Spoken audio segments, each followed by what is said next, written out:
Welcome to MRC diaries. ఇవాళ ఒక చిన్న పని పెట్టుకున్నానండి.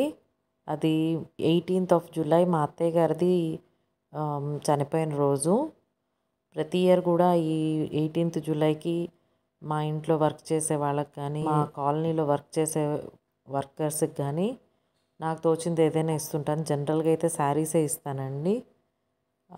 అలా కాదు అంటే కనుక అంబ్రిల్లాస్ కానీ, అలా కాకపోతే రెయిన్ కోట్స్ కానీ ఇంతవరకు నేను ఇచ్చింది జనరల్గా అయితే శారీసే ఇస్తాను.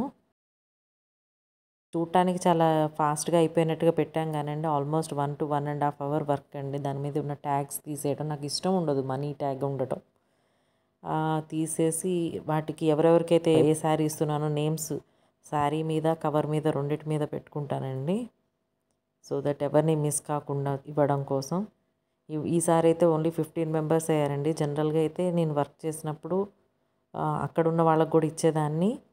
దాని మూలాన ఏంటంటే ఇంకొంచెం ఎక్కువ అయ్యాయి. ఈసారి ఒక 15 శారీస్తో సరిపోయింది.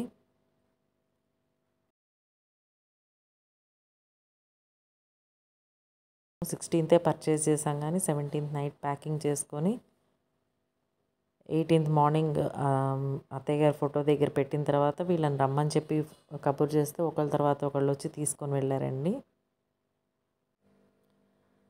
ప్రతి ఇయర్ కూడా ఇలాగే మేము చీరలు డిస్ట్రిబ్యూట్ చేస్తామండి. దీనికి మెయిన్ రీజన్ ఏంటంటే మా అత్తయ్య గారికి చీరలు అంటే ఇష్టము. సో ఆమెకి నచ్చినయే డిస్ట్రిబ్యూట్ చేయాలనుకుని ఇది చేస్తున్నాము. ప్రతి ఇయర్ కుదరలేదండి. ఈసారి అయితే యూట్యూబ్ ఛానల్ ఓపెన్ చేశాం కాబట్టి మేము చూపించడానికి వీలు కుదురుతుంది. అత్తయ్య గారు ఫోటో దగ్గర పెట్టిన తర్వాత 18th వాళ్ళకి సెక్యూరిటీ వాళ్ళందరికీ రమ్మని చెప్పి కాల్ చేసామండి. ఒకళ్ళ తర్వాత ఒకళ్ళు వచ్చి తీసుకొని వెళ్ళారు. మాకైతే చాలా హ్యాపీ అనిపిస్తుంది ఇలాగ చేయటం. మేము చేసేది నచ్చినట్టయితే కనుక చీరలే ఇవ్వాలని కాదు, మీ ఎవరికైనా వాళ్ళకి ఇష్టమైంది ఏదైనా మీరు డిస్ట్రిబ్యూట్ చేసుకుంటారు అన్న థాట్లో జస్ట్ ఒక వీడియో పెట్టాము. హోప్ మా వీడియో మీకు నచ్చిందని అనుకుంటున్నాము. మీరు కూడా ఇలాంటివి చేసుంటే కనుక ఏం చేశారో కూడా నాకు కామెంట్ చేయండి.